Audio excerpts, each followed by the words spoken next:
Okay. Yan ang mag-aaral ng Coping in the Last Days. Ngayon, ang tanong dito, paano mo haharapin itong huling panahon ito?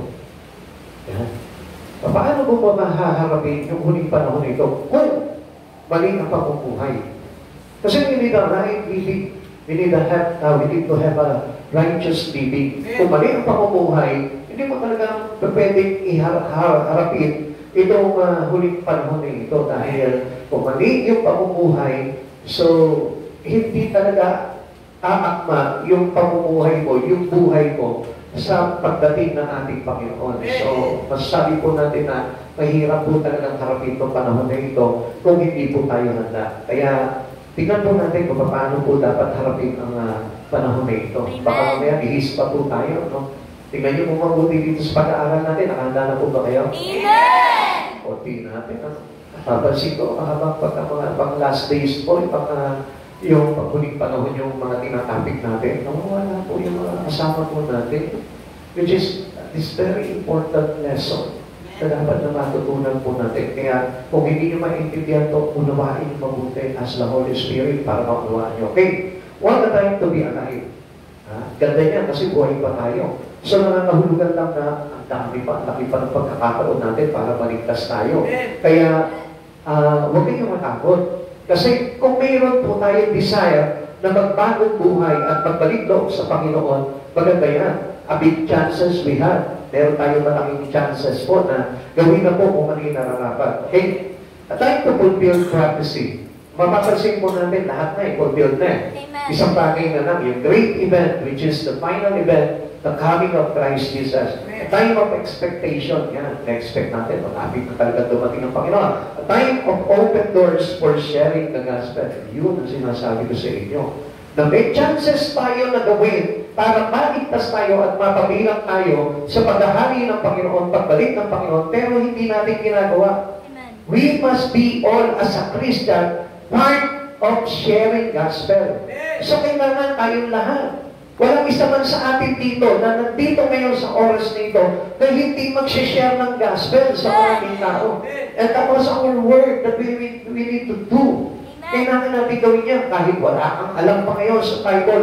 Magbasa ka na ng Bible, mag-aral ka na ng todo sa Bible, at ipahayag mo na ang salita ng Diyos. If you want to be below or part of this salvation, gusto mo talaga, dahil yan po talagang hinihingi sa atin ng Panginoon. This is a big chances para sa ating po lahat. Kaya nga, kung papansinin po natin, nakita niyo nga po, lagi kong ibinabanggit po dito, no? Wednesday service, midweek service, mag-church kayo, pero ayaw pa rin po nilang dumalo. Titigas ng ulo. I tell you what, stubbornness cannot be received. What's the reward of God to them in the future? Tandaan po natin yun. Mahirap maging stubborn. Mahirap maging matigas sa ulo. Mahirap na panindigan natin kung ano lang yung nakasanayan natin, gusto natin gawin. Ngayon, halimbawa, let's say, di ka nag-church ng Sunday. Mag-church ka ng Sunday. Pakita mo na talagang sumusunod ka na dahil ito yung panahon talaga. I tell you one thing, talagang mahirap na itong panahon na ito. Kailangan na natin magpakatotoo talaga sa Panginoon. Hindi na pwede na, okay na ito, okay ko, alam ko kung ano yung ginagawa ko sa Panginoon. You didn't know that. Hindi mo alam ang sinasabi mo. Kaya nga, kung gusto mo talagang malaman at maunawaan yan, kailangan talaga makipag-ugnayan ka ng todo sa Panginoon. Kung bibigyan mo lang ng little time ang Lord sa buhay mo, hindi mo talaga mauunawaan ang Biblia. Kasi ang Biblia po talaga pinupukusan. Talagang binibigyan talaga ng much enough time para maunawaan mo ang Biblia. Kung babasahin mo naman mga isang oras na, ang hirap mo talaga maiintindihan talaga ang Biblia. Pinaglalaanan po talaga ng panahon yan. Ngayon, kung ikaw naman ay sabihin po natin, nag-struggle ka sa pagbabasa ng Biblia, then we have the gathering. Meron po tayo mga gathering. Kaya nga napakalaga po ng pag-church. Okay, sabihin mo muna yung katabi mo, mahalaga itong topic natin ngayon. Kaya hanggang maaari, isinin mo na yung sarili mo. Kasi, pag mo papabayaan, maipit ka para na sa gano'n, maintindihan mo yung bagay ito. Tayo po ay talagang naglalaan na po tayo ng panahon para pag-aralan po talaga yung mga kaganapan po sa lasting. Napakalaga po ito. Gusto ko talaga makumbinsi po talaga kayo lahat dito. Kaya nga kung meron pa po kayo nung tinatawag ng indifferences pagdating sa inyong pagiging Kristiyano, ayusin nyo na po yun. Okay? There is another view of this time. Meron namang ibang mga pananaw sa mga ibang tao na kung ano yung pagtingin po nila dito. Kaya nga, dami mga nagkakamali talaga eh. Pagdating po sa panahon nito, dami po mga talagang nami-misinterpret po nila yung bagay na mga nangyayari po. Kaya dapat malaman po natin yan. Okay, ano po itong mga bagay nito? There is another view of this time. Ano yung mga pananaw po nila dito? Fear is epidemic. Kung papapansin po natin na parang takot yung naghahagi sa kanilang buhay. Nakakatakot naman, baka ganito ang maganap, baka mamaya ganito, ganyan ang mangyari sa atin, hindi nakakatakot yan. If you truly know God in your life, and if you truly submit your life and surrender it all to Jesus your life, I tell you, wala kang dapat na ikatakot. Kaya lang, paano mo malalaman ngayon, if you truly surrendering your life to Jesus? Paano mo malalaman kung talagang ang buhay mo, ibinigay mo na kay Jesus? Kapag naglalaan ka na ng panahon sa Panginoon. Kapag nagbibigay ka na ng maraming panahon, maraming buhay pagdating sa panahon, sa Panginoon, sa panahon ito. Pero kung until now, medyo nag-struggle ka pa rin sa pagpunta sa church, sa pagpunta sa mga gathering, pagpunta sa fellowship, sa prayer meeting, pag nag-struggle ka pa rin yan, medyo malaki ang problema mo. Isipin niya mabuti ang mga kapatid sa Panginoon. Because if you are with Christ Jesus, or Christ Jesus, ang dali na lang gawin itong mga bagay nito. Kahit na gumising ka na madaling araw para makipag-pray ka dito sa church nito, ang dali lamang pong gawin yan. At hindi nakakatakot gawin yung mga bagay nito. Kaya po, nagkakaroon tayo ng takot sa puso po natin. It is really because we are still away from Him. Ang layo pa rin ng ating relasyon sa Panginoon. Until now, hindi pa rin natin alam kung tayo po ba ay talagang kay Christ na. Until now, we cannot decide to choose God in your life. Parang hanggang ngayon, hindi ka pa rin nakikipag-decide na kay Christ ba ako o sa mundo ako. Malaki po kasi ang pagkakaiba po nito. Yung kay Christ ka, pero namumuhay ka sa sanlibutan, wala po yun. Hindi po, wala pong katotohanan yun na kay Kristo ka, kung ang pamumuhay po natin is still dependent to the Word. Ang laki po ng problema ng isang Kristiyano kapag gano'n. Dapat po supposed to be that we can rely already our life into God. Luke chapter 21 verse 26 sabi dito, ang mga tao'y hihimatayin sa takot dahil sa pag-iisip sa mga kapahamakang darating sa sanlibutan sapagkat mayayanig ang mga kapangyarihan sa langit. Maganda. Kasi dito pa lang kasi nakakaranta na ang puwersa ng kadiliman. Itong panahon na ito, nakakaranta na sila. Alam nyo, buti pa nga po itong mga demonyo eh. Buti pa itong mga anghel ni Lucifer. Alam niyo po ba? Sila po'y nagkumahog na sa panahon na ito. Gumagawa na sila.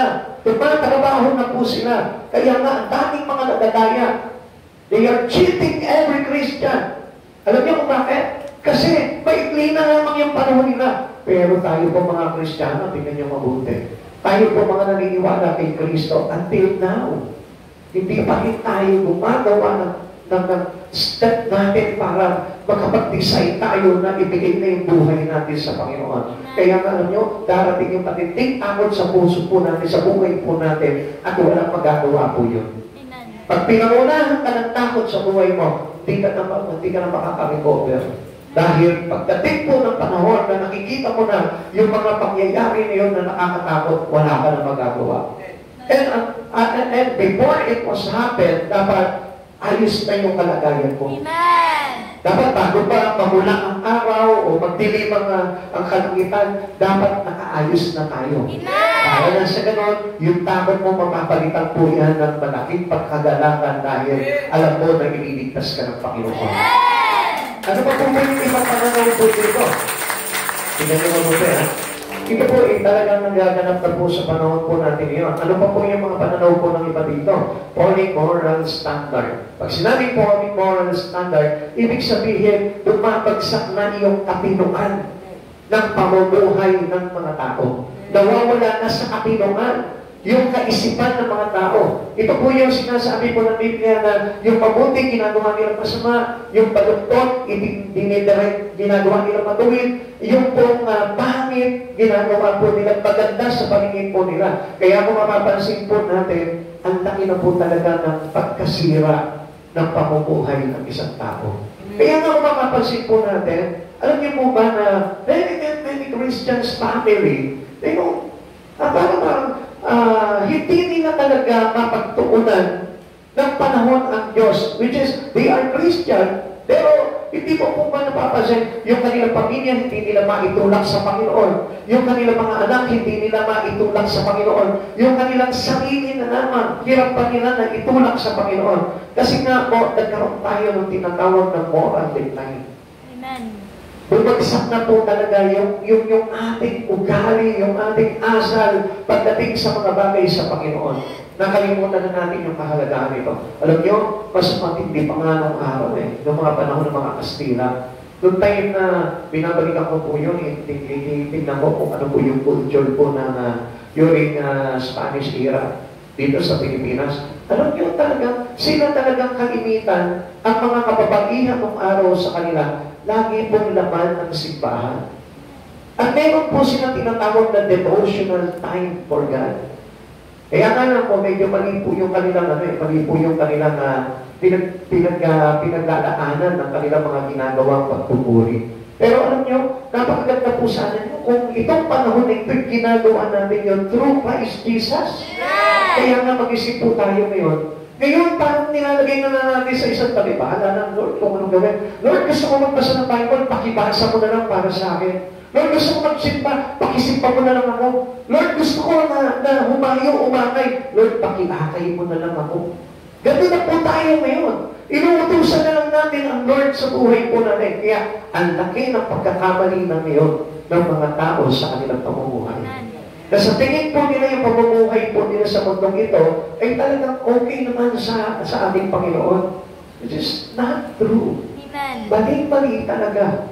Kung titignan po natin. Pero ini-insist pa rin po ng mga tao na ito yung tama, ito yung dapat, which is against the law. Which is against the word of God. Kaya nga kung papansinin po natin, if your life is apart from Christ Jesus, I tell you, ang laki ng problema po talaga natin sa pamumuhay po natin. Luke chapter 17, verse 28 to 29. Gayon din ang nangyari noong unang panahon ni Lord. Ang mga tao, hindi niya, pansin nyo, this is a normal life for our people today. Papansinin po niyo, wala tayong makikita dito pangit eh.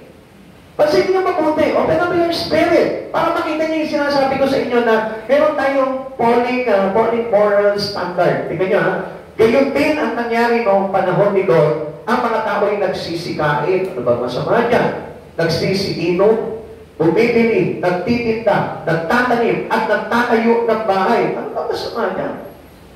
May nakita ngayong masama niyan? May nakita ngayong masama? Wala! Which means ito yung ating pamumuhay eh. Ganyan yung pamumuhay natin sa panahon na ito. Ang ginagawa po natin, nagsisikain tayo, we celebrate, or parang nagpa-party tayo, di ba? Nagsisiinom, di ba? Walang masama dito. Di naman ako nananakit ng kapwa ko, hindi ako gumagawa ng masama. Basta umiinom lang ako. Bumibili, nagtitinda, nagtatanim at nagtatayo ng bahay. Walang masama doon. Ngunit ng araw na umalis si Lot sa Sodoma, umulan ng apoy at sa sumbre at natupok silang lahat. Yan ang pinakit yan na naging kasalanan ng Sodoma at Gomorrah. Amen. Bukod pa dito, yung kahalayan po nila dito. So, kung mapapansin po natin dito, ang laki ng problema ng tao sa panahon po natin ngayon. Kasi ito yung ginagawa ng mga tao ngayon sa panahon natin, habang naririnig po natin yung ugong na kung saan malapit na dumating ang Panginoon sa mundong ito. Anong ginagawa natin? Patuloy pa rin po tayo nakapokus doon sa pang-araw-araw natin na trabaho. Patuloy pa rin tayo nakapokus doon sa pamilya natin kung paano natin sila bubuhayan physically. Pero, hindi natin mapagdaanan ang panahon ng Panginoon, which means that was a falling moral standard. Nagkaroon ng declaration yung ating pamumuhay bilang isang mananampalataya kay Kristo. Ano ba po sabi po dito? Okay, tingnan natin. How does one cope in such a time? Paano po bang haharapin ang bawat isa po sa ating itong panahon na ito? May idea po ba kayo? Kung paano matulog? Idea po ba kayo paano haharapin itong panahon na ito? Siguro wala po tayong idea. Basta ko, sitsit pa ako, okay na, no? Ganun lang po kasi, pero malayo, hindi po effective po yun. Kung nagsisimpa ka, di ba, kahit sabihin mo, nagsisimpa ka, Wednesday, Sunday, kahit buong araw na nagsisimpa ka, kung hindi mo alam kung ano dapat talagang mahalaga na gagawin mo, wala pa rin sa isa yun. Kaya nga yung iba, di ba, okay, masaktan kung sino man sasaktan, pero dalangin ko sa Panginoon, mag-isip po kayo dito. Kung halimbawa, naglalaan ka lang Sunday, tapos hindi ka umahatid ng Wednesday, ang laki ng problema mo dahil. Kung halimbawa, Wednesday ka lang umahatid, Sunday hindi ka umahatid, ang laki ng problema mo sa espiritu. Kasi may issue sa espiritu mo pag gaganon po. Amen. Okay, tingnan po natin. How does one go this such time? Paano natin haharapin po ng bawat isa sa atin itong panahon na ito? Tingnan natin. Una, by being aware of the sign of the times. Yan. Yung tayo po mismo, aware tayo sa mga kaganapan, sa mga tanda na nangyayari ng pagbabalik ng ating Panginoon. Alam nyo, kung minsan nga po, alam nyo, tingnan nyo. Kung hindi tayo mag-church, malalaman yung po itong mga bagay nito. Kung hindi tayo aaralan ng mga bagay patungkol dito sa mga nakasaad sa huling panahon, paano mo mauunawaan na patating na pala ang Panginoon? Kaya nga po, hindi nagkukumahog ang mga tao ngayon eh. Kaya nga kung mapapansin natin, marami pong churches talagang empty church. Bakit? Kasi nga, wala silang kaalaman pagdating sa mga pangyayari sa mga bagay nito. Still, they are getting busy with their personal living. Nandun pa rin po sila nakapokus. Not knowingly, paparating na sa kanila yung panganib. Hindi natin namamalayan yun. Nakala natin, maganda yung kalalagayan natin dahil masipag tayo sa mundong ito, but still, hindi natin alintana na meron na papalang paparating na panganib and supposed to be dapat paparating na blessing. If you know the sign of His coming, blessing ang darating sa iyo. But if you don't, I tell you, kapamakan ang darating sa iyo. Kaya nga kapatid sa Panginoon, mag-isip po kayo. Ito pong panahon na ito, ako nagsasabi sa inyo, gumising ka na ikaw na laging natutulog. Dahil alam niyo po ba, kung gusto mo na pagbabalik ni Yesu Cristo ay maging pagpapala sa iyo, kailangan maging aware ka sa mga tanda na nangyayari para na sa gano'n. Pagdating ng Panginoong Yesu Cristo, mayroong ang kaligtasan. It is the time of our salvation. Hindi po yan dapat maging sumpa sa ating buhay. Alam niyo, may alam nagiging sumpa yan kung pababayaan mo at hindi mo alintana itong mga nagaganap na ito. Which is, the sign of the nature is very important to know. Kailangan maging alam po natin yan.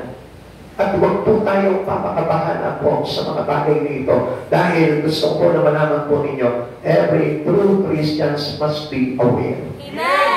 Kailangan lagi po tayong handa sa mga bagay nito. Kailangan ulat na po tayo sa mga tandang nagaganap po sa mundo nito. Kaya pansinin niyo po, dapat po yung mga trending ng mundo nito, yung parang doon tayo lagi parang, ang tawag nito, palagi tayo doon. Di ba? Yung mga opa ng mundo, upakan mo kayo yan. Di ba? Pag yung mga opa sa mundo ang nagayahin ninyo, kundi ang bantayan po natin dito, ano ba nangyayari sa Israel? Ano na ba nangyayari sa mga lingkod? Ano na ba nangyayari sa buong mundo, sa bawat bansa? Tignan niyo yung mga kaganapan, ano na ba nangyayari sa mga celestial bodies? Asa na ba nakalugar ang Jupiter? Asa na ang Mercury? Asa na ba ang araw? Ano na ba kulay ng buwan? Tignan niyo po mabuti. Nakita niyo kahit yung panahon, it is not normal. Kasi ano sabi ng Biblia? Ano po'y gugunawin sa pamamagitan ng matinding init. Amen? Di ba ba kayo tataka kung bakit painit ng painit? Grabe, hindi na kaya talaga ng tao yung init na yan. Kaya mga kapatid sa Panginoon, make your life aware. Kailangan tayo po mismo nakapantay tayo sa mga bagay niya. Luke chapter 21 verse 25 to 26. Ngayon, ulitin natin. Magkakaroon ng mga pantandaan sa araw, sa buwan, sa mga bituin, sa lupa, sa mga bansa ay masisindak. At malilito dahil sa ugok ng mga daluyong ng dagat. Ang mga tao ay hihimatayin sa takot dahil sa pag-iisip na sa mga kapamakan darating sa sanlibutan sapagkat mayayari ang mga kapangyarihan sa langit. So, nakita na po natin, pinapakita na po sa atin, and you must be aware of it. Bantayan mo yung mga pangyayari ngayon. Huwag mo lang bantayan kung sino yung class mo. Huwag mo bantayan mo magkano sweldo mo, kailan ka sa sweldo. Huwag yan ang bantayan mo. Ang bantayan mo yung kaganapan ng mga tanda na ito. Para na sa tanong, updated ka. Pag dumating si Christ, uy, darating na si Christ. Alam mo yun. Kung bukas darating si Christ, dapat alam mo yun. Kung bakit kami, malalaman mo yun if you are being aware of the sign of the nature. Pero kung baliwala sa iyo, I tell you, baka ikaw tulog pa, pero yung iba na ipalit na. Yes.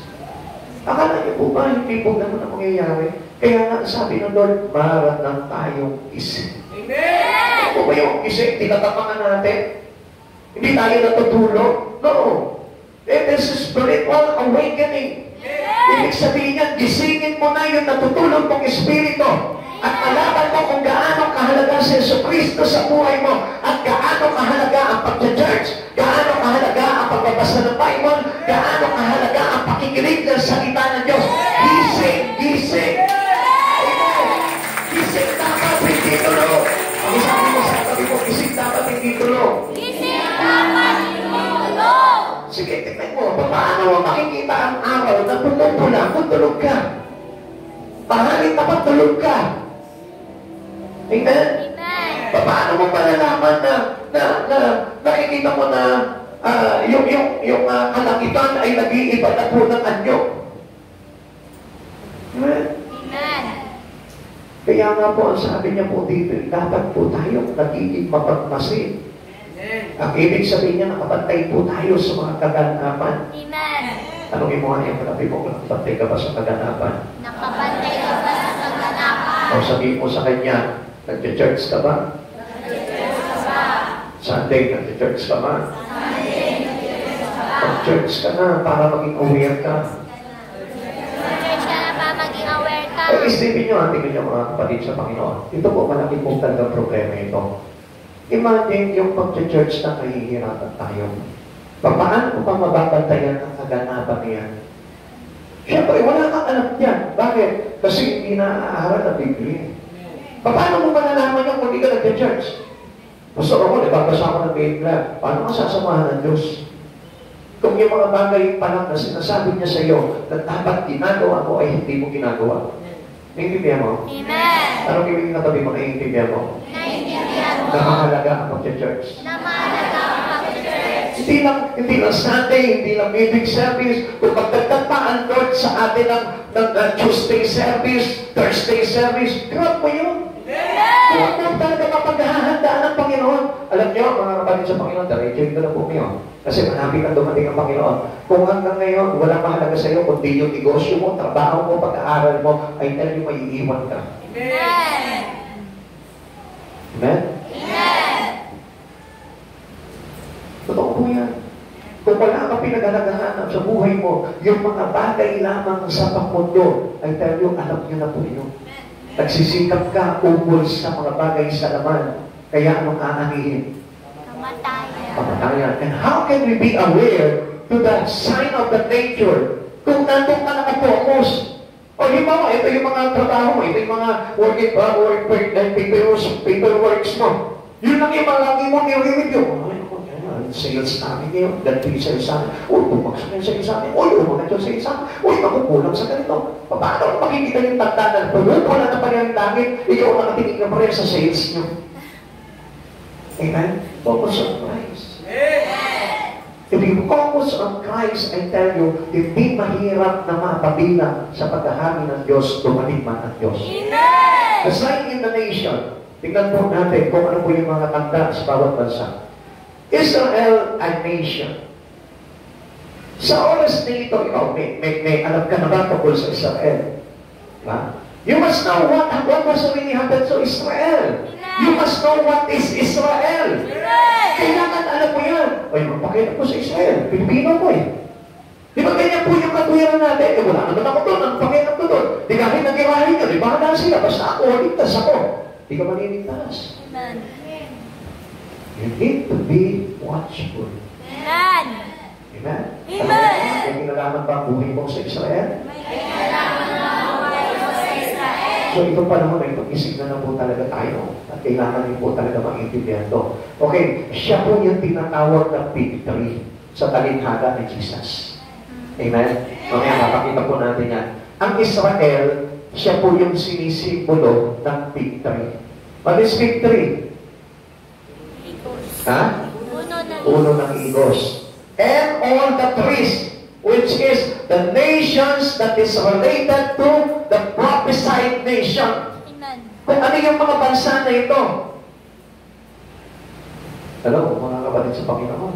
Amen. Diba? Paano tayo magiging aware dito kung nangyayari na ba yan?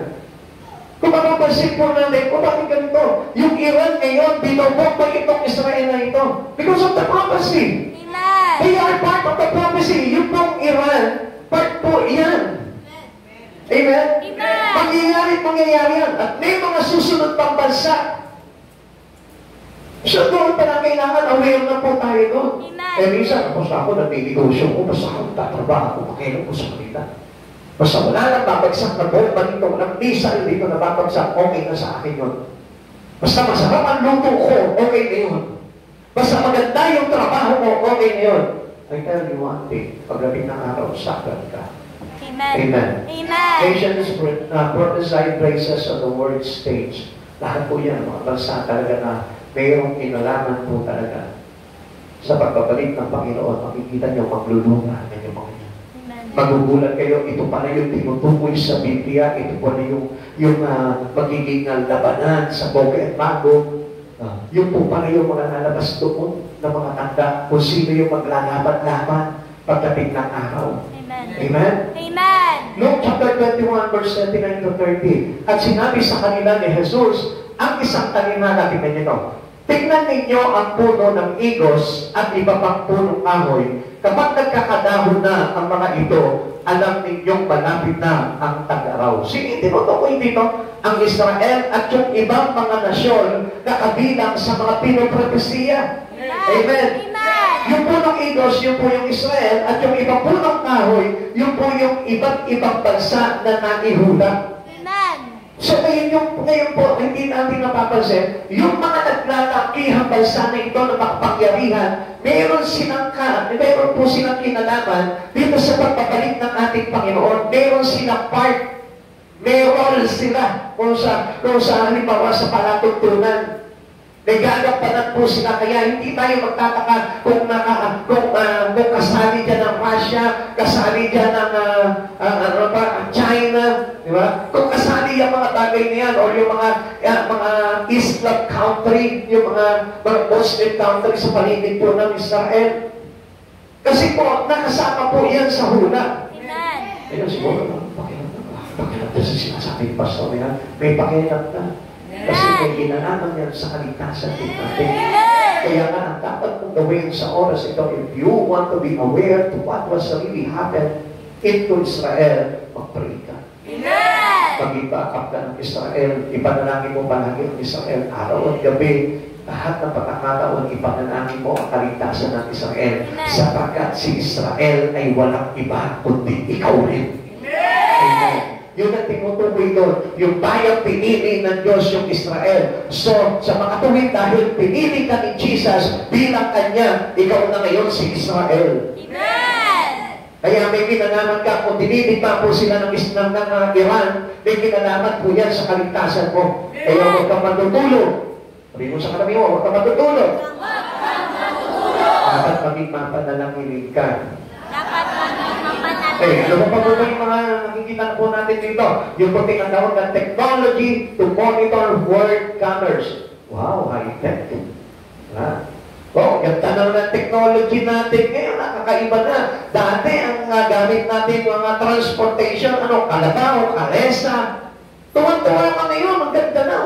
Yung lumilipad na sasakyan.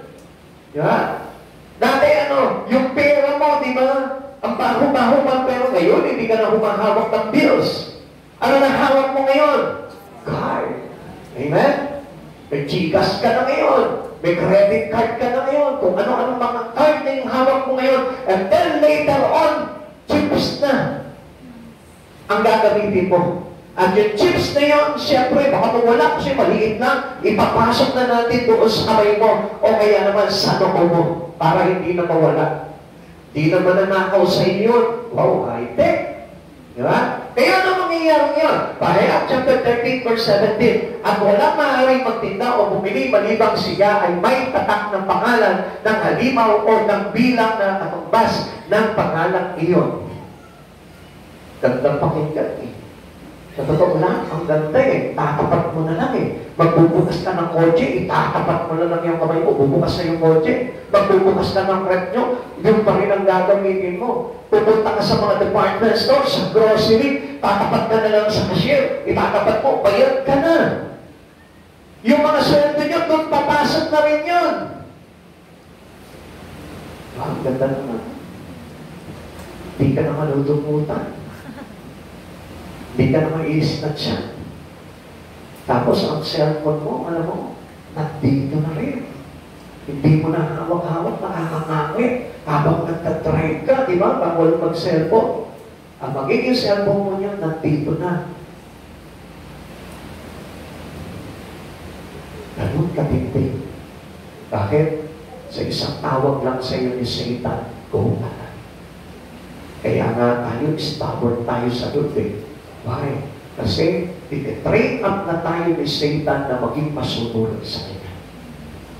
Kaya hindi niyo napapansin. O sige, ganda nito. O sige, hard na tayo, cashless tayo. O sige, ano yung mga trend sa mundo, yung maganda, yung astig ang dating mo. Sige, ikaw ka nun. Bakit? Unti-unti ka nang pinapasunod ni Satan para hindi na siya mahirapan. Pagdating ng araw, nakatatakang ka. Amen. Kasi, tingnan niyo mga kapatid sa Panginoon, nasa huling panahon na tayo. Pero maraming tao, ang focus nila, trabaho, pag-aaral, o yung mga ikinabubuhay nila. Come on, people of God, mag-isip po tayo. Kung malapit na ang mga panahon na pagbabalik ng ating Panginoon, hindi mo po ba alam na gagamitin sa iyo yung bagay na yan para matapakan ka? Ano yung sasabihin mo? Hindi ko nila yung trabaho ko. Huwag lang ako matatakan, I tell you, nasanay ka na. Sanay ka na eh. Hindi mo na nga kaya na bitawan o pawalan, pahala yung mga yung ginagawa mong trabaho. Sanay ka na dun eh. Amen? Kaya nga kahit na mag-as sa'yo ang Diyos, hindi mo nasusundin. Why? Why many people become stubborn to God? It is because of the things that they do in this life. Dahil doon sa mga ginagawa natin. Kaya nga gusto ng Lord talaga na magkaroon siya ng malaking space sa buhay mo. And put and make a place, Jesus, into your heart. Lagyan mo ng malaking place o lugar at Diyos sa buhay mo. Para na sa kanon, pag nangusap ang Diyos, may puwang pa siya sa puso mo. Kasi pag wala ng place si Jesus dito, kahit mag-usap siya na mag-usap sa iyo, sabihin niya sa iyo na sabihin, ano yung dapat nang ipagawa niya sa iyo dahil malapit na siya dumating, hindi mo papakinggan. Why? Because you have an empty spaces for Jesus. Wala na eh. Wala na puwang dito si Jesus eh. Paano mo pa maririnig? At paano mo pa susundin kung ang buong buhay mo nakapokus na lang sa mga bagay sa sanlibutan ito? Hindi nyo napansin? Siguro maraming iba kung kontra po dito. Hindi naman, Pastor. You resist because you don't know what you're really doing. Pero kung nakikita ko na dahil doon sa mga bagay na ginagawa mo sa mga ito, wala ka ng time sa Lord. Tapos pag nandun ka pa sa Lord, makikita mo, hindi ka pa nakapokus. See? Alam niyo na po kung paano po tayo na manipula ng Lord ng nakaaway. It is Satan's manipulation.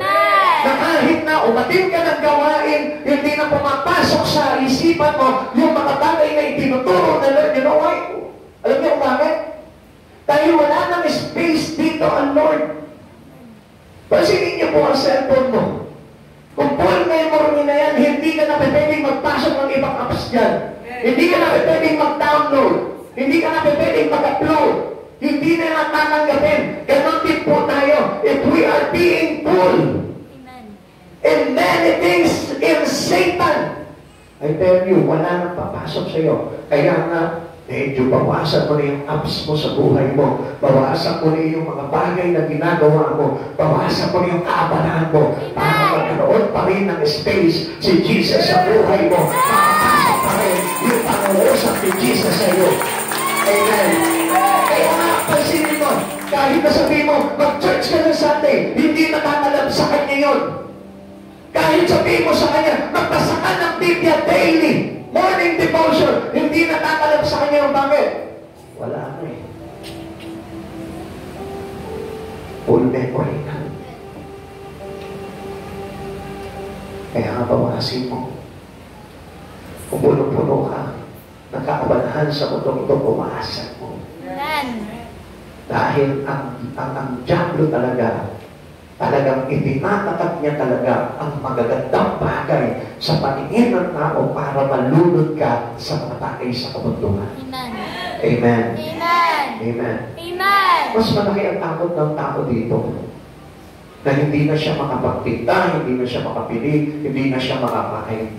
Kaya anong ginagawa niya? He compromises life to Satan.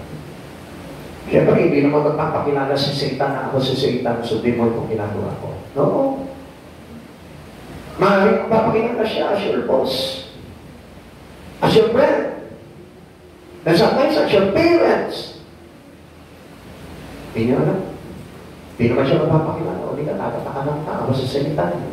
Ito tataklan ko, tatakot to. Mark of the beast to. Hindi niya sasabihin yun. Lilituhin niya ang tao. Kaya nga tayo, gagaling tayo ng karunungan. Karunungan na nagmumula sa Panginoon para hindi tayo matatakan. If you always or lagi mong ginagrab yung mga bagay sa sarili mo, uy, ganda to, best opportunity to, magandang trabaho to. Grab ka ng grab. Baka hindi mo alam ang nag-o-offer na sa iyo si Satan na pala. At isang araw, hindi ka na makatanggi para tapakan ka niya. Maganda eh. Diba? Sa paningin ng tao, ganda ng ito. Totoo lang. Kaya nga, dapat tayo po mismo makita natin kung ano talaga yung totoong maganda. Amen. Kaya hindi nyo napapansin. Mga kapatid sa Panginoon, I was really upset to other children of this Jacob. Yung mga kabataan natin dito, na kung saan makikita ko, nag-picture na sila, nag-iinuman. Ating gabi, naka-standby pa. Tingnan niyo po yun. Sa kanila maganda yung bagay niyo. Pero alam niyo po ba, larawan ng kapahamakan. Amen. Kaya kayo, mga kabataan kayo, if I were you, kung gusto niyo na maligtas kayo, iwasan niyo yung mga ganong kaibigan. Hindi tinatresyo yung mga ganong kaibigan. Amen. Sapagat yung mga kaibigan na gano'n, itutulak ka sa kapahamakan. At ang dapat napiliin yung kaibigan, yung nagdadala sa inyo, sa kaligtasan, sa inyo, kay Jesus. Kapag may kaibigan ka, lagi kang itinutulak, halika mag-church tayo, halika mag-Bible study tayo, yun ang dapat na kaibigan. Yun yung kaibigan na ipinadala sa iyo ng Panginoon. Hindi yung halimbawa kaibigan na halika, sabayan mo nga ako sa pagtitiktok ko. Hindi kaibigan yun. Si Satan yun. Hindi na ako papakilala sa iyo. At sa kakauhan doon, nung pumapasok si Satan doon para dayain ka. Amen. Oh, hindi pa mo ito sa ito. Hindi mo mapapatog tayo dito. Ba? Hindi kaibigan yun. Si Satan yun. Because he want to destroy and corrupt your mind. Amen. Bata pa kayo. At dapat na maintindihan yung mga bagay yun. Amen. Amen. Tuloy natin. Few looking for Christ's return. Ang dami po, konti lang talaga yung mga nagbibigay talaga ng pagtingin sa ating Panginoon. Mateo 24 verse 44, kaya lagi kayong maging handa sapagkat darating ang anak ng tao sa oras na hindi ninyo inaasahan. Sabi, sa oras na hindi ninyo inaasahan. Kaya nga, not knowingly, paano mo magpaghahanda yung sarili mo kung sa mga panahon na ito na alam mo na umuugong na ang mga balita ng tanda na pagbabalik ng Panginoon, wala ka pa rin ginagawa. Kung sa mga panahon na ito, alam mo na mayroon ng kaganapan na nangyayari sa Israel, wala ka pa rin ginagawa. Kung lagi nang isinisigaw ng pastor mo, magkakay ka, prepare yourself, be ready for Christ coming, pero wala ka pa rin ginagawa. Kung lagi sinisigaw ng church nyo, mag-church ka palagi, mag-church ka na linggo. Busy ako eh. Ganun pa rin ang sagot mo. I love you. Mamimiss mo talaga ang pagbabalik ng Panginoon. Kaya nga sabi sa atin dito, kaya lagi kayo maging tanda sapagkat darating ang tao na hindi natin inaasahan. Hindi niya sasabihin sa iyo na, bukas darating na ako ha. Lalo na kung halimbawa hindi ka pa na church. Uy, ikaw, lagi kami hindi nag-church, darating na bukas, mag-church ka na, hindi ka mo. If you want to know when Christ is coming, you must focus your life now in Christ's days. Sa mga bagay kay Kristo Jesus. Signs should be cause us to look up and be encouraged. Makikita mo na. Nababantayan mo na. Nasaksihan mo na. And you must be encouraged. Encourage what? To give your life to Jesus. Amen. Everyone needs to be always watching or waiting for the coming of the Lord. Encourage yourself to be with Christ now by making your life part of His Word. Pagkikabilang ka na ng mga bagay na ginagawa ni Jesus. Ano yun? Umayo ka, mag-akay ka, magdala ka sa church nyo, lagi ka makipag-Bible study, lagi ka magbasa ng Biblia, lagi ka mag-share ng gospel sa ibang tao, and be prepared. Amen! Ituon mo na yung paligid mo sa mga bagay sa Panginoon. Amen! Kalimutan mo muna yung pagpapayaman. Alam mo, kahit nakapokus ka sa Panginoon, papabayaan mo man yung trabaho mo, yung negosyo mo, ay dahil yung pag-gusto talaga ng Panginoon na payamanin ka, yayaman ka. Amen! Pero kung yan ang magiging sanhin ng kapakabakan mo, hindi papahintulutan ng Panginoon yan. Amen! Pero kung ipinipilit mo yan, papabayaan ka ng Lord. Bakit? Kasi matigas ang ulo. Because all stubborn people goes to destruction. Amen! Lahat ng mga taong matitigas ang ulo, pinababayaan ng Lord na mapahamak yung mga tao. Kaya huwag tayo maging matigas ang ulo. Ikalawa, by seizing opportunities to witness for Christ. Paano raw natin haharapin ang mga araw na ito? Yung bang tayo po mismo, yung inaasap na po natin na maging bahagi tayo ng mga bagay kay Kristo. Be witness to Christ. Ang sabi niya po dito, Lucas 21:28, kapag nagsimula na ang mga mangyari ang mga ito, tumayo kayo, tumingala. Sapagkat malapit na ang pagligtas sa inyo. Ano sabi doon? Tumayo kayo, tumingala. Look upward. Ang sabi po ng Lord dito, you must stand and eyes focus to God. So, ang ibig sabihin nito, kailangan na hindi na tayo ma-interrupt sa mga bagay kay Kristo. Itong panahon na ito. Huwag kong papayagan na ma-interrupt ka pa ng kahit sino, na ma-intercept sa iyo yung mga bagay na ginagawa mo for the glory of God. Huwag kong papabayaan yun, sapagkat ang panahon na ito, inaasam na dapat natin si Jesus sa buhay natin. Amen! You must have a desire. Dapat magkaroon ka ng deepest desire pagdating sa Lord. Paglilingkod na ako sa Lord, aatin na ako ng gawain, makikipag-pray na ako, makikipag-fellowship na ako, mag-aakay ako, hahayo ako. Amen. Amen. Ganoon na po yung ginagawa natin. Ulitin po natin. Luke chapter 21, verse 30 to 31. Kapag nagkakatahon na ang mga ito, alam ninyong malapit na ang tag-araw. Gayon din naman, kapag nakita ninyo nangyayari na ang mga sinabi ko, malalaman ninyong malapit na ang kaharian ng Diyos. Kita niyo yung mga pinoprotesahin niyo dito?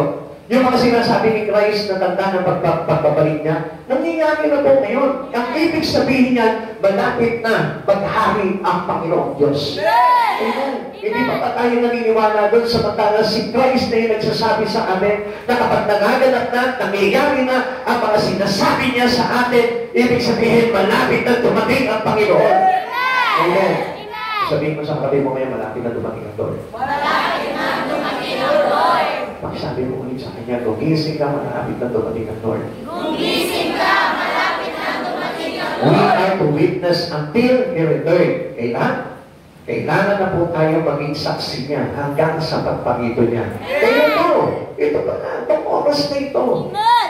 Amen. Amen. Hindi na kailangan na ba? Kami ang ginagawa, busy ako, di talaga ako paano sa ganyan. I tell you, paano ako maliligtas? Mabuti ang Diyos. Mahabagay ng Diyos. Maliligtas ako. Hindi. Sinasabi niya na that this time, itong huling araw na ito, kailangan maging parte ka na. Amen. Amen? Amen. Kaya maging pati na kayo. Ang sabi niya, Gawa chapter 1 verse 8 to 11, subalit tatanggap kayo ng kapangyarihan pagbabasa ninyo ng Espiritu Santo, kayo'y magiging mga saksi ko sa Jerusalem, sa buong Judea, sa Samaria, at hanggang sa dulo ng daigdig. Pagkasabi nito, si Jesus ay iniakyat sa langit habang ang mga alagad ay nakatingin sa kanya at natakpan siya ng ulap. Verse 10, habang sila'y nakatibig sa langit at sila'y iniakyat ng dalawang lalaking nakaputi, lumitaw sa tabi nila. Sabi nila, kayo mga taga-Galilea, bakit kayo nakatayo dito at nakatingin sa langit? Itong si Jesus na umakyat sa langit ay magbabalik gaya ng nakita ninyo pag-akyat niya. Yung sinabi po ng mga anghel na yun, ito na yun. Yung pinangako ng mga anghel na yun, na kailangan gumawa na kayo, umayo na kayo, hanggang sa pagbabalik ng Panginoon. Ito na po yun. Amen. Kaya nga, alam niyo, sa ngako natin, kasi inabot natin yung panahon na yun, buhay pa tayo. Kaya may magagawa pa tayo, pwede pa ako sumama sa hayo, pwede pa ako sumama sa Bible study, pwede pa ako na mag-share ng gospel, pwede pa ako magpahayag, mag-street preaching, pwede pa. Diba? Amen. At least, naging party tayo kahit na maikli na lang ang panahon, party tayo at meron pa rin tayong kaligtasan. Amen. Pero kung iwawalang bahala mo yan, I tell you, you are stubborn. Ang tigas ng ulo mo. At hindi ka talaga maliligtas pag nagmatigas ka sa mga bagay nito. Sapagkat nagbababala na po ang Panginoon at nagpapaalala na sa atin ng Panginoon na gawin mo na lahat ng bagay na magagawa mo for the glory of God. Huwag mo nang katabaran para maligtas ka. Maligit tamad ka pa ba kung alam mo na ito yung dapat na pagkakataon para maligtas ka? At naman ito pa ba doon? Hindi na siguro, ano? If you want to enter the kingdom of God, hindi ka natataparin mo. Kung sinasabi sa iyo, and He may guarantee to you na ito yung gagawin mo para mapabilang ka sa pagkaanging kaharian, hahayo ka, mag-aakay ka, mag-share ka ng gospel, makikipag-Bible study ka, mag-church ka. Yun ang gagawin mo, makatabaran mo pa. Samantalang gusto mo naman talaga maligtas. Kapatid sa Panginoon, this is the right or the perfect time of God for you to involve your life to Him. Amen. Sign of His return should increase witnessing. Increase. Pag sinabi increase witnessing, makikita mo ang dami ng gumagawa sa kalsada. Iba-iba na yan. Amen? Hindi mo napansin yun. Ha? Di ba? Halos everyday meron na nagpapahayag dyan sa palengke, dyan sa plaza. Tayo, habang tayo, nawala na. See? Kaya nga, ibabalik po muli namin yun. Kung gusto nyo makiisa doon, makiisa kayo. Kung gusto nyo talaga na masalba ang buhay nyo pagdating ng araw, makiisa kayo. Kahit na kayo mga kabataan, you must do it. Amen. Kung hindi nyo tatalikuran yung mga bagay na ginagawa nyo na makakapagpahamak sa inyo, I tell you, hindi kayo makakaroon ng kaligtasan. Akala nyo po ba may exception dito? Kayo'y nasa hustong gulang na rin para alam nyo na malaman nyo kung ano yung dapat ninyong gawin. Reaching out to others enable us to cope. Para makapamuhay po tayo, kailangan matuto tayo umabot ng iba. Amen? Yan po yung witness. Yan po yung witness for Christ. Na sa huling araw, kailangan natin ginagawa yun. Siguro sabi na yun, wala ka sa buhay mo. Pinasok mo yung pagpapastor, ikaw hindi yan. Okay, sige, kami na lang gagawa nito. Pero huwag ka magre-reklamo pagdating ng araw, bakit si pastor lang nakapasok sa kaharian ng Diyos? Bakit si sister na? Bakit sila lang mga worker? Eh, hindi mo ginawa yun na nanabat eh. What God's required you, gawin mo. Kasi yun yung mainam eh. Pastor, busy ako eh. May mga projects kami. Meron kami debate. Meron kami thesis. Dami. Hindi ka talaga mawawala. Bakit? Mayroon kang Satan eh. Amen? Amen. Kaya huwag ka magtaka kung bakit ang dami ganito. Pastor, busy kami. Ang dami ganito. Ang dami sa school. Ang dami sa trabaho. Ang dami sa pamilya. Bakit hindi magiging marami? Marami ng timoni. Pastor, Pastor, sakit naman magsalita. Eh, yun ang katotohanan nun eh. Hindi na demonyo yung nagpapalayo sa iyo kay Kristo. Sige, anong tawag mo doon? Pastor, tatay ko yun eh. O di demonyo. Pastor, tatay ko yun eh. O di demonyo. Kung hindi demonyo, yung magpapalayo sa iyo, eh sino yun? Si Christ? Anghel ni Kristo? Kapatid sa Panginoon, let us open our mind. Kailangan magbibukas ang isipan natin. Ibig sabihin pala, pag pinipigilan ako ng nanay ko, ng tatay ko, demonyo yun. Demonyo yun, nasa kanya. Amen. Ginagamit siya ng demonyo. Bakit napipigilan? Eh yun yung kabili ng Panginoon. Amen. Kayo mga kabataan, dapat makinig kayo sa aral ng ating Panginoon para hanggang sa lumaki kayo, daladalan niyo yung aral. Amen? Amen. Tanungin mo ngayon, tabi mo. Parang tatanong ko, Pastor, kung demonyo siya. Tanungin ko siya. Eh bakit? Minsan tayo mismo eh. Ay, hindi mo na ako mag-church kayo. Kasi busy ako eh. Oh. Ano yun, nakalagay sa'yo? Si Jesus? Uy, yun naman ako ni Jesus. Uy, hindi ha. Nakita niyo po si Jesus sa time na nagalit sa kanya yung kanyang mga magulang. Kasi di ba, 8 years old pa lang siya, bigla siya nawala. Di ba? Nakauwi na po sila, tapos nandun pa pala sa Jerusalem po dito si Jesus, nandun sa templo, nakikinig. Di ba? Napakasama ng ginawa mo sa amin, anak. Bakit ganyan ang ginawa mo? Ha? Nasabi ni Jesus, hindi ba ang anak ay dapat nasa tahanan ng kanyang ama? Ang magulang ni Jesus yung kausap niya. Pero sino ba yung nirebuke ni Jesus doon? Yung demonyo sa mga magulang niya. Amen. Amen. Amen. Amen. Amen. Eh, so kapag sabihin ni Jesus, sino ang aking ina? Sino ang aking mga kapatid? Eh, kaharap niya yung kanyang nanay, si Maria. Kaharap niya yung kanyang mga kapatid. Sinabihan pa naman sa harap ng mga alagad, sino ang aking ina? Sino ang aking mga kapatid? Yaon lamang sumusunod, yaon lamang nakikinig sa aking ama. Amen. Pinagtakuyan yung kanyang mga magulang. Ngayon, sino yung humahatang sa iyo? Sabihin mo sa kanya, pag uwi mo, huwag mo na kahatang ng demonyo ka. Pastor naman, may asawa ko yung humahatang sa akin. O di ba madalas mo sinasabi sa asawa ko pag nag-aaway niya, demonyo ka na. Oh. Tapos i-rebuke mo ngayon na huwag kang pigilan sa pagka-judge, hindi mo masabi na demonyo siya.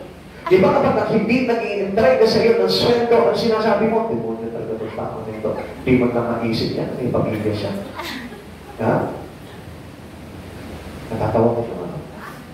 Kasi yun naman talaga ang katotohanan eh. If you are against the will of the Father, it means you have demons inside your heart.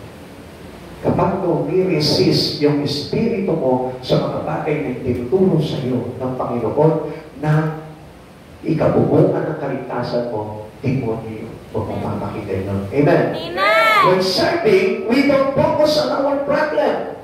Minsan kasi, di ba? Dala-dala mo sa paglilingkod mo, yung dami kong problema. How can I serve God? Hindi ako makapag-focus. Kaya nga tinatawag ka during that midst of trouble eh. Kaya ka tinatawag ng Panginoon na maglingkod sa gitna ng mga pagsubok mo sa buhay para tulungan ka ng Lord na ibsan lahat ng pagsubok mo. Kaya lang hindi mo makita yun eh. Pastor, papahupain ko muna yung problema ko bago ako maglingkod sa Kanya. I tell you, you're wrong. Hindi huhupa yun. You cannot count down the storm of your life. If you haven't had kung wala ka nitong nagmamay-ari ng kapayapaan. Amen. Amen? Amen. Sabi mo, gusto mo matapos mo na yung mga pagsubok mo sa buhay. Paano matatapos mo wala si Jesus? Remember, yung dumating po yung storm doon sa mga alagad niya? Sino po yung nagpayapa ng bagyo? Si Jesus. Yeah? And away from Jesus, we cannot calm down our troubles, our problems. Keep looking upward and upward until He comes. Yeah. Kailangan daw, lagi tayo nakatingin sa taas. At sa mga bagay na magaganap. Amen? Amen. So, ibig sabihin, huwag ka nang titignan sa mga bagay na makapagpapalagdag sa iyo. Amen. Tingnan mo na yung mga bagay na makakasunta sa iyo patungod sa kalangitan. The time is nigh. May nigh. May nigh. Ito na yung panahon. Amen. Kaya nga, kailangan handa na po tayo ngayon. Ang tanong dito, tanongin mo yung katabi mo, nag-aakay ka ba? Until now, hindi pa rin. Tanongin mo yung katabi mo, nakikipag-Bible study ka na, until now, hindi pa rin. Tanongin mo yung katabi mo, may devotional Like ka naman, until na wala pa rin. Lahat wala pa rin. Eh kung ito na yung panahon, kailan mo pagagawin? Siguro, Pastor, kapag ka nangyari na ang lahat, ay very good ka. Ano ba mangyayari doon? Tapos na ang lahat, tsaka ka palang gagawa. Hindi mo ba pwede pa umpisahan yan sa impyerno? Sige, try mo, baka sakali. Ikaw yung makapag-umpisa na humayo sa impyerno. Gusto niya? Mayo sa impyerno? Hindi ka gusto humayo sa impyerno? Ha? Mga kapatid sa Panginoon, kaya nga, ngayon pa, gawin mo na yung naramapat na pinapagawa ng Panginoon. Please mo joking. Wala po pagbibiro po dito. Because yun po talaga yung mangyayari doon. Tsaka ka pa na magpe-pray kapag nasa impyerno ka na. Pero alam niyo, di na, wala na sa isa. Kaya nga sabi sa atin, Luke chapter 21, verse 3, kapag nagsimula na mangyari, ang mga ito, tumayo kayo at tuminganan sa pagkapanapit na ang pagkaligtas sa inyo.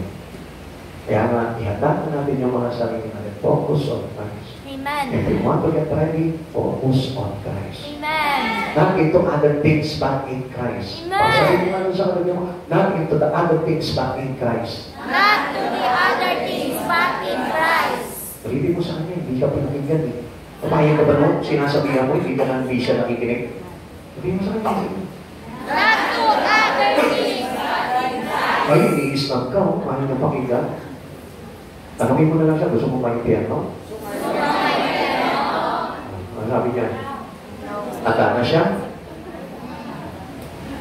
Paging focus on Christ. Ito niyo. Alam niyo, sa totoo lang makahalat sa akin dahil hinahanda tayo ng Lord. Luke chapter 21, verse 31. Kapag nagkakataon na ang mga ito, alam ninyong malapit na ang tagaraw, gayon din naman, kapag nakita ninyong nangyayari na ang mga sinabi ko, nalalaman ninyong malapit na ang kaharian ng Diyos. Bakit inuulit-ulit itong mga katagan ito? Para ito mismo, ulit-ulitin niya na maganda. Amen. Ganun kabuti ang Panginoon. Bakit niya inuulit-ulit ito sinabi nito? Luke chapter 21, verse 30-31, para ikaw mismo maging handa ka na. Amen. Eh pag sa ulit-ulit ng mga pag-uusap na ito ng Panginoon sa puso mo at hindi mo pa rin hinanda yung sarili mo, there's no chances anymore. Amen. Because there is no salvation for a stubborn people. Amen. Walang kaligtasan sa mga matitigas ang ulo. Amen? Amen. Ika-apat, ika-tatlo, by being diligent in devotion ng life. Paano natin haharapin ang araw na ito? Yung maging masipag tayo at masikap sa ating mga devotional pagdating sa ating Panginoon. Amen? Amen. Amen? Amen. You must be devoted to Christ Jesus and into the things in Christ Jesus. God's word endure through troubled times. Mahalaga po ito. Kaya nga po, ang dami po lumalaglag pagdating po ng pagsubok sa buhay, pagdating ng pagyanig sa kanilang buhay. Alam niyo, kaya nalalaglag sa Panginoon, it is because of no words. Walang salita ng Diyos na namutawid sa kanyang pamumuhay.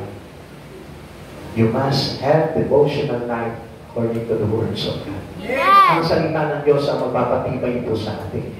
At kung wala kang pinanghahawakan sa salita ng Diyos at wala kang nalalaman sa salita ng Diyos, mabilis ka mabubuhay kahit malapit ng pagdating ng Diyos, hindi ka pa rin mag-isasangka. We must be diligent in private worship. Kailangan meron po tayong tinatawag na private worship. Anong ibig sabihin ng private worship? Yung tinatawag na personal life worship po. Amen. Amen? Amen. Pakitanong mo na rin, ikaw ba marunong ka mag-worship personally? O ba marunong ka mag-worship? O nag-worship lang kapag nasa church. Pero pag nasa bahay na, wala na. Iba na ang ginagawang worship. Amen? The Bible builds on faith. Kailangan nagbabasa ka ng Biblia. Kailangan nag-meditate ka ng Biblia. Dahil yan ang napapagtatag ng ating pananampalataya. Kung medyo gumigewang-gewang yung iyong pag-church, gumigewang-gewang yung relasyon mo sa Panginoon, ay tell you, magbasa ka ng Biblia para tumibay yan. Kung wala kang kagana-gana pagdating sa mga bagay sa Panginoon, magbasa ka ng Biblia. Kung tamad ka sa pag-atin at pagdalo ng mga gawain, magbasa ka ng Biblia.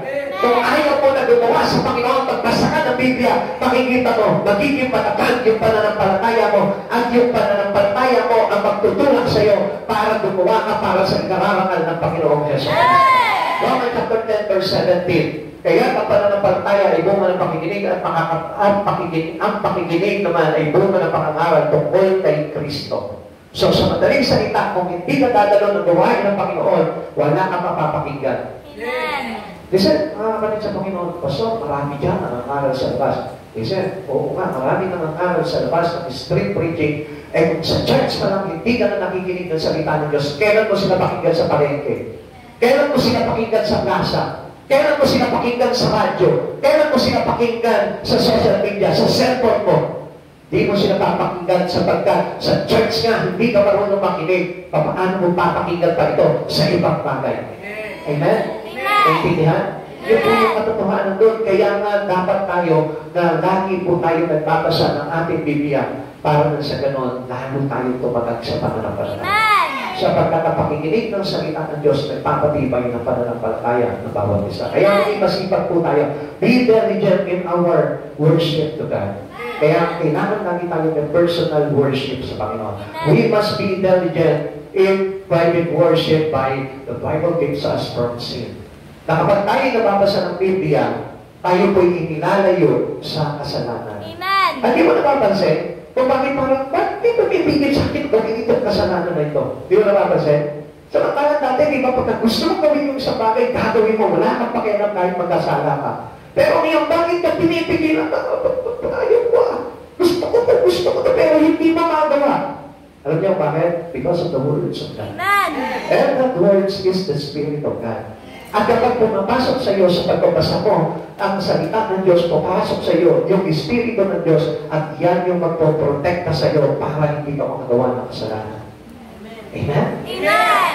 Oh, marami nakaka-relate dito. Kaya pala hindi ko masakal-sakal yung asawa ko kahit gigit na gigit na. Diba? Kahit pala sa Monday, sa akin, sister. Kahit na parang inis ka sa kaibigan mo, gusto mo joke, bakit na yung kaibigan mo, pero hindi mo magawa. Bakit? Because of the Word.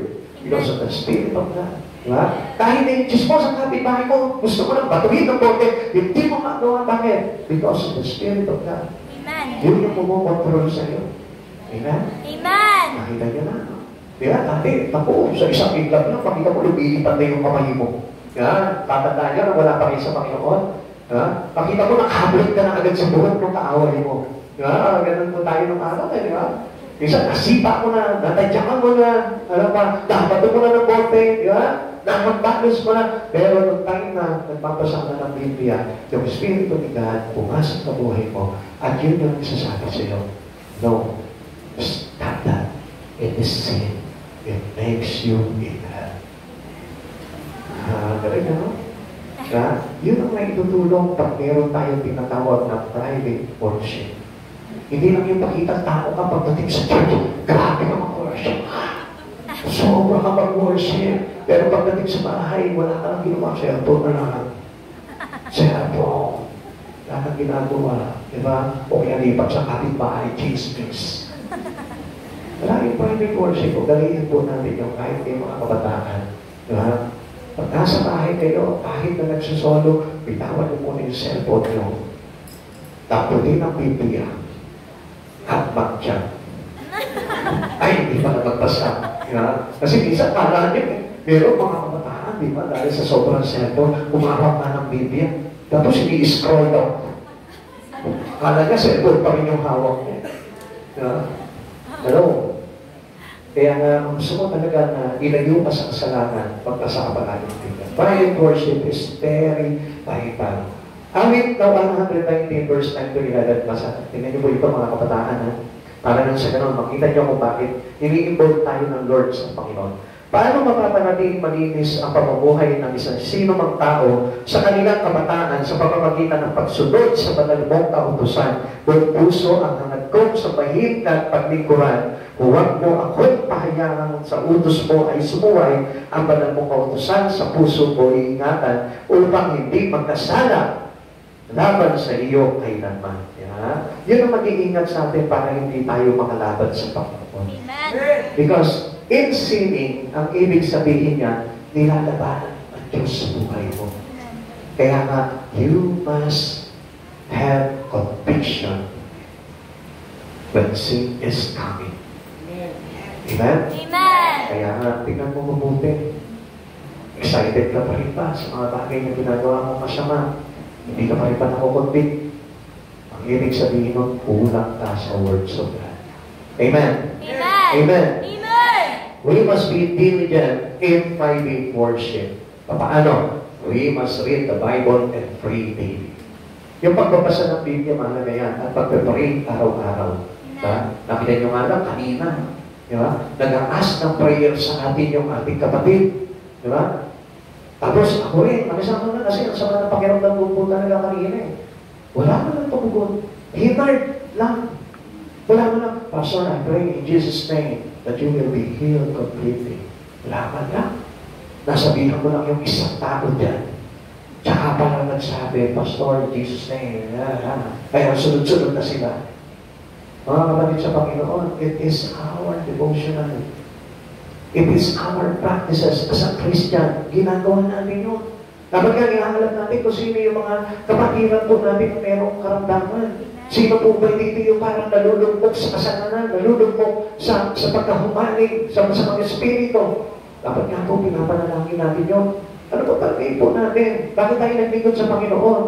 Tayo lahat, kaya po tayo mayroong paglilingkod sa Panginoon at nagbabasa ng Biblia para sa gano'n, mayroon tayong anointing to pray, to heal, to deliver, to do yung things in Christ. Amen. Amen. Amen. And we must also diligent in public worship. Ito na po yung sinasabi natin. We need other believers. Kailangan natin ng mga mananampalataya. Amen. Amen? Amen. At tingnan, sino yung hinahanap natin yung mga barkada pa rin natin sa labas.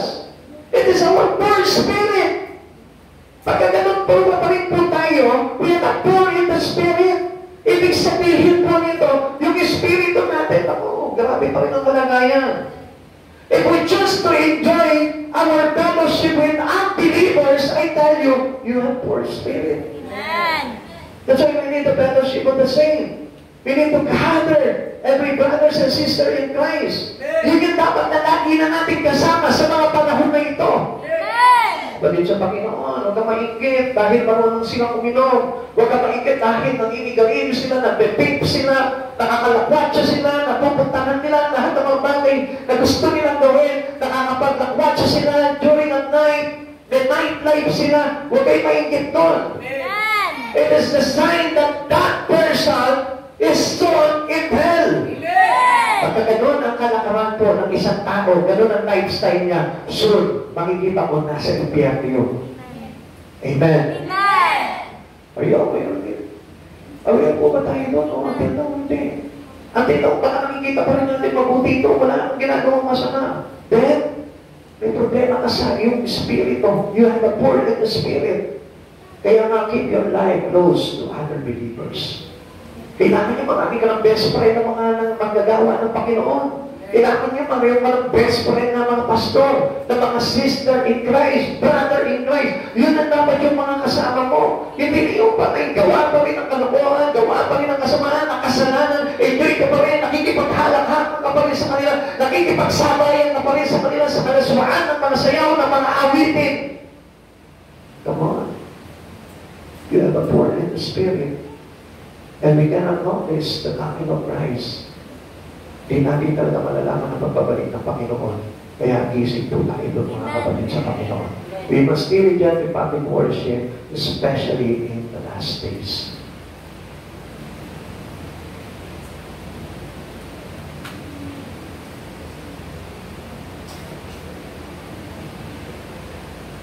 Ayaw na lumipat ka na. Yan. Especially in the last days, itong mga huling panahon na ito, napakahalaga ng mga kasama mananampalataya. Amen. Sapagkat dito po natin matutuklasan kung saan ka bilog. Ulitin ko po sa inyo, if you are belong to Christ, dapat na itong panahon na ito, in the last days, ang lagi mong kasama, yung mga taong mananampalataya. Amen. Kaya tanongin mo sa sarili mo, sino ba yung mga gusto mong lagi kasama mo ngayon? Sino ba yung mga pinopromote ng kaibigan ngayon? I tell you, you may tell your spirit where you belong. Amen. Nasasabi mo sa sarili mo, saan ba ako belong?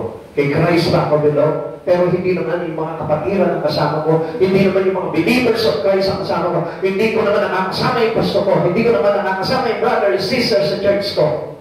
Pati sa Panginoon, there is something wrong. Ang laki ng problema sa Espiritu. Kailangan natin na may fellowship palagi sa kaman ng pati. Kaya gawin po natin, sikapin po natin na magkaroon po tayo. Hindi lang po church service. Isa na pag-church service, o kaya yun, nagmamadali na, para na kayo si Plus. Diba? Ang bibilis ng umulat po, sa bibilis namin, hindi mo na makipagkwentuhan sa mga kapatiran. Ayaw makipagpalakasan, kaya nga ang laki ng problema po talaga. Hebrews chapter 10 verse 25, huwag natin kaligtaan na pagdalo sa ating mga pagtitipon, gaya ng nakasanayan ng iba. Sa halip, palakasin natin ang loob ng isa't isa, lalo na ngayong nakikita natin malapit na ang araw ng Panginoon. Amen? Kaya, we need each other. Kailangan natin ang bawat isa bilang mananampalataya. Kaya sa oras nito, layuan mo na yung mga believer and have a group of people who believe in Christ Jesus. Yun ang kailangan po natin. The strong emotional life brings peace in any storm. Tandaan po natin yan. Kasama po yan sa devotional po natin. Yung pagkaroon ka ng mga kaibigan na mga mananampalataya. Tanongin mo ngayon katabi mo may kaibigan ka ba mananampalataya? May kaibigan ka ba mananampalataya? O minsan yung pa yung kaaway mo, yung mananampalataya.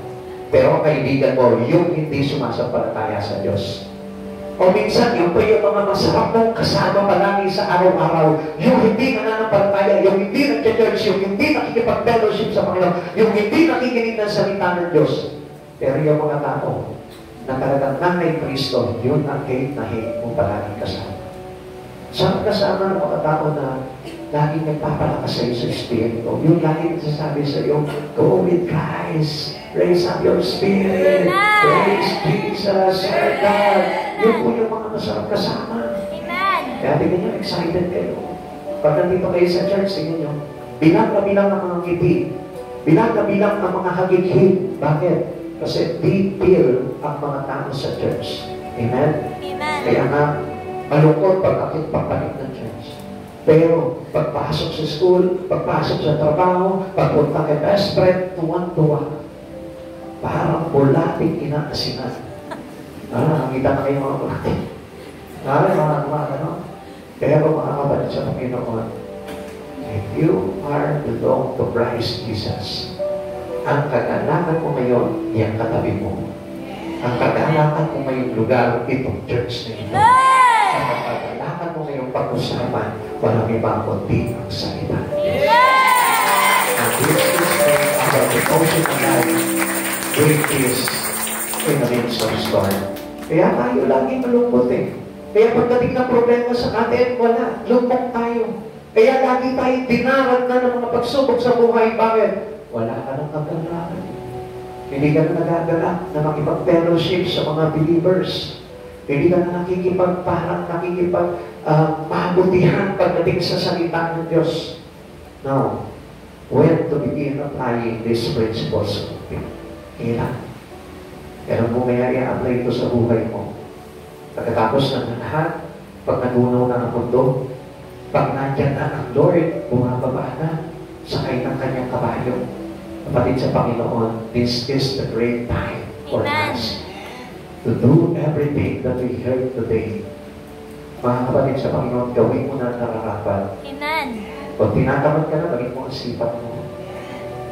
Kung wala ka pa rin ministry in God, wala ka pa rin involvement in your church, I tell you, gawin mo na ngayon sa oras nito bago mahuli ang lahat. Involve yourself into Christ Jesus. Napakalaga yan. Pag until now, hindi pa ka-involve ang buhay mo kay Kristo, malaki ang magiging problema mo pagbalik ng ating Panginoon sa Kristo. This is the day that we need to apply everything para maipabuhay na po natin yung pagbabalik ng ating Panginoon. What sign of Christ's return are now evident?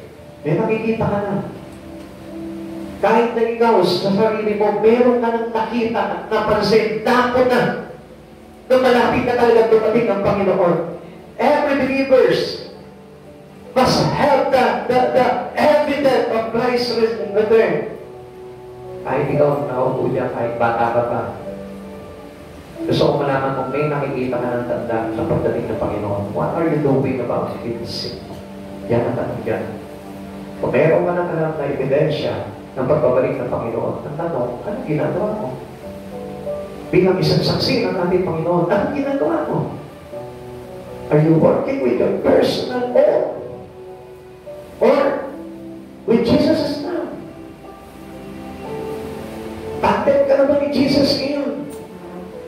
May kaugnayan na ba yung mga ginagawa mo sa araw-araw kay Jesus? Gawin mo na. Bago pa mahuli ang lahat. Amen. Ako hindi mo nananakot sa inyo, pero this is the right and perfect time para tayo po makakot up pagdating sa mga bagay pagbabalik ng Panginoon. Amen. How consistent is your devotional life? Until now, medyo matablay pa rin. O hindi pa rin gumagawa pagdating sa Lord. Gumawa ka ng umpisahan na ngayon. Umisip ka bukas ng madaling araw. Magpasa ng Bible, mag-pray ka. Amen. Masyal ka sa church, makipag-fellowship ka, makipag-bonding ka, mag-prayer together with the believers. Gawin mo rin. Obligahan mo rin yung sarili mo na magpunta na dyan sa madaling araw. Makikisa ka na sa kanila sa prayer devotion nila every morning. Kapatid sa Panginoon. It is possible for us to be saved kung until now hindi natin ginagawa yung mga bagay niyon. Kung until now hindi pa rin tayo nag-devote ng buhay natin sa araw-araw sa Panginoon. Kung until now napapasok ka pa rin sa Biblia mo. Until now, hindi ka pa rin nakakapag-share ng words of God sa mga kakilala mo. The time is now. Ngayon na. Mag-isip ka na. Ito na yung panahon. Ito na yung oras para magbago at gawin ang mga bagay na nararapat para tayo ay maligtas. Tayo po natin ito ngayon.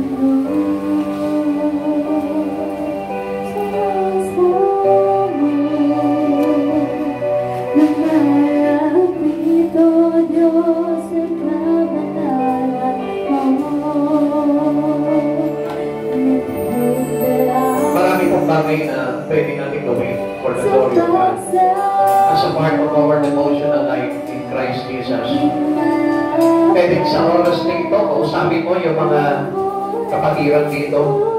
Tatanungin mo kung ano ba yung bagay na pwede mong gawin for the glory of God during this last day.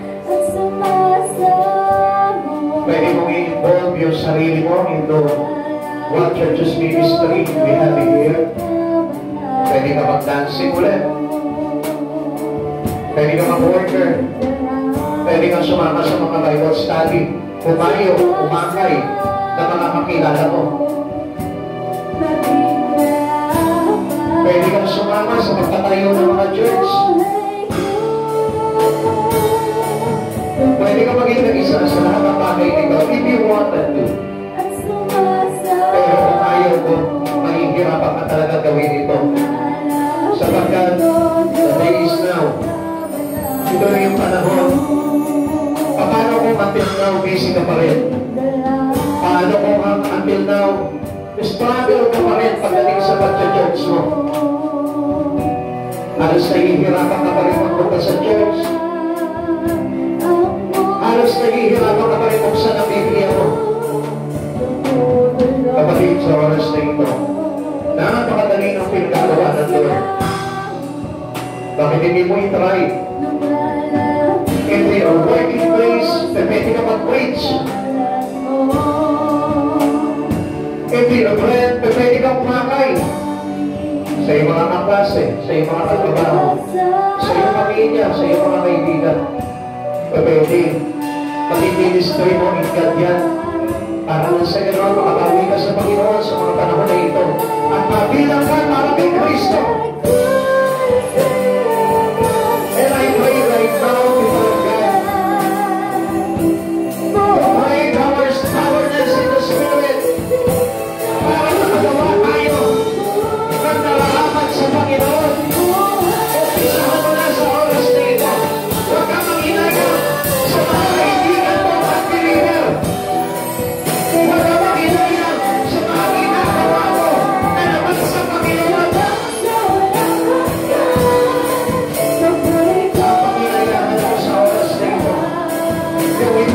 kabilang sa pagligtas ng Panginoon.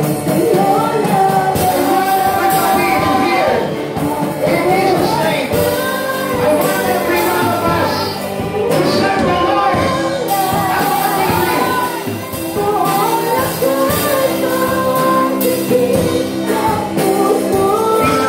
Pinatawagan kayo ng Panginoon. Submit your life to Him. Taluhan mo lahat ng gawain. Magkaroon ka ng devotional pagdating sa Panginoon. Huwag kang iiwanan na ang mga bagay na pinagagawa sa iyo ng Panginoon. Remember this opportunity, because this opportunity is your salvation.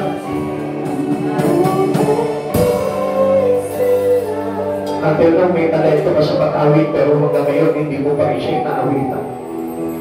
May talento ka sa pagsasayaw, pero hanggang ngayon, ayaw mo pa rin idubog yung pagsasayaw mo kay Lord.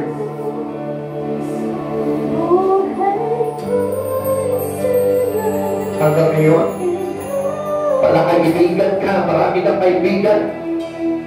Magaling ka makipagkaibigan, pero hindi mo madala ang kaibigan mo sa ating Panginoon. Ikaw wala kong konsensya. Wala ka bang conviction? Hindi ka ba natatakot na malapit ang dumating ng Panginoon? Wala ka bang nagagawa sa Kanya? Kapatid, gumising ka. Sabi ng Lord, kayong natutulog, lumangon kayo. Uli niyong pawiin ang inyong lakas upang paglingkuran si Yahweh. Kapatid sa Panginoon, tinatawagan ka ng Panginoon sa oras na ito. Devote your life to Him right now. Devote your life to Jesus. Mga kabataan, kayo'y tinawag ng Panginoon to serve Him. At kayo'y yung maging dahilan sa ibang mga kabataan para sila mismo makita nila ang ganda ng paglilingkod kay Hesus Kristo. Huwag mong pagkaitan sa buhay mo, Lord. Kailan ka maglilingkod sa Panginoon? Ang ikli na lang ng panahon. Kailan mo ipiplease ang Lord mo at titigilan mo na i-please ang sarili mo? Kung minsan, alam nyo, lagi na lang sarili namin piniplease natin. Alam naman ang Lord, bakit hindi ako nakakapaglingkod sa Kanya? Yes, God knows. At alam din ng Lord na diyan ka mapapahamak. Kapatid sa oras ito, ngayon to give this remaining time for Jesus Christ. Kung hindi mo na ngayon, kailan ka pa mag-aakain? Lalo na sa panahon ngayon, ang hirap na talaga mag-aakain sapagkat na pangatigas na ng puso ng mga tao. Kapatid, ito na yung tamang pagkakataon. Lalaki ka man, babae ka man. Tanggalin mo na yung pride mo. Umpisahan mo nang gumawa para kay Yesu Kristo. Hinihintay ka na lang niya. Every chances is a great napakalakita ng Lord sapagkat itong panahon ito, a chances for us to be saved. Come on, people of God, mag-isip ka sa oras dito. Hindi ka pala simpa ng Sunday, magsimpa ka na. Sapagkat hinihingi ito ng pagkakataon at hinihingi ito ng magandang utos ng Panginoon. Sunday is for God. Sunday is for God. Sunday is for God. Sunday is for Jesus.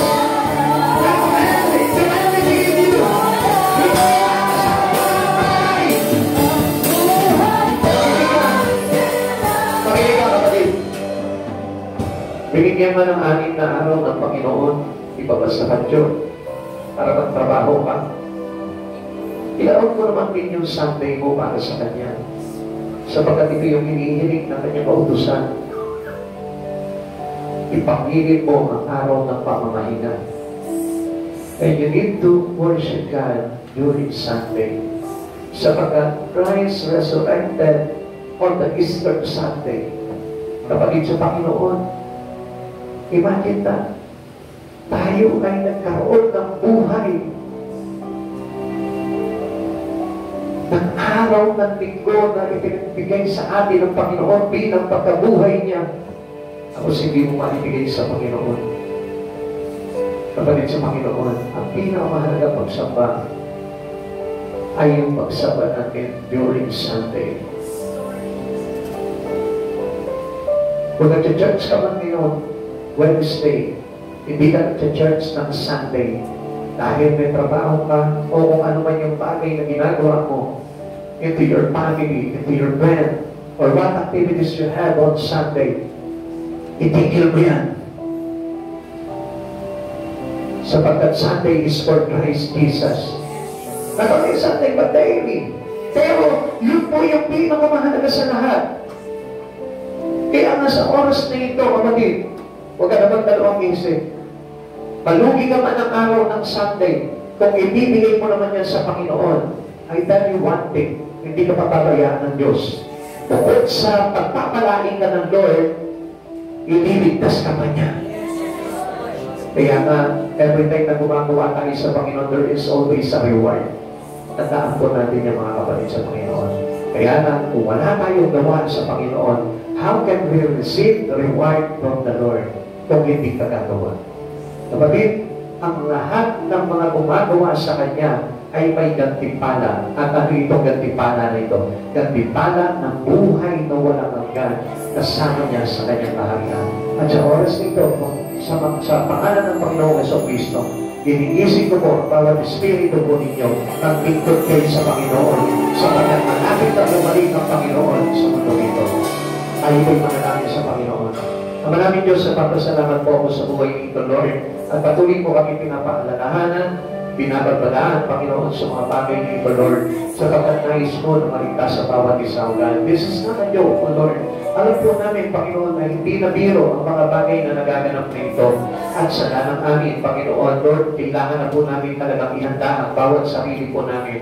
At hayaan mo, Panginoon, sa tulong ng iyong Espiritu, Panginoong Jesus, Lord, kami po ay matututo ng sumunod sa iyo, Panginoon, sa mga bagay nito, Lord, para sa amin, kabubuti rin naman, Panginoon, ang bawat isa sa amin ng mga bagay nito, Lord, na iyong itinuturo sa amin. Panginoon, pagbabayan mo po ang bawat isa, iwalagan mo po, Panginoon, ang isipan ng bawat isa, Lord, at magpupungayan, dayain kami ng kaaway, Panginoon, nang sa ganon ugal, hindi po kami makapagpatuloy sa iyo. Panginoon Jesus, dalangin ko po, Panginoon, ang bawat kapatiran, Lord, maglaan ng panahon, buhay para sa iyo, Panginoon, upang sa ganon mapagandaan na po namin, Panginoon, ang iyong pagbabalik. Maraming salamat po, Panginoon, sa paalala mo sa iyong banal na salita, God. Lord, pagpalangin mo po bawat isa na nananampalataya sa iyo, God, habang mong pagkukulangin sa lahat ng kanilang pangangailangan. Especially, Lord, lahat na naglalagak ng panahon, buhay, araw, at ang kanyang lakas para sa iyo, Panginoon. Huwag mong pagkukulangin, Panginoon. Pagpalain mo po sila, Panginoon. Higit pa, Panginoon, sa mga masisipag sa mundong ito, God. Lord, ang aming kasipagan sa iyo, Panginoon, ay tatanggap ng makasala, ibayong pagpapala at buhay na walang hanggan. Salamat po, Panginoon Jesus. Muli po, Lord, sa iyo po, binabalikan natin ang orientarang anak at pinanais. Glory in Jesus' name. Amen. God bless you.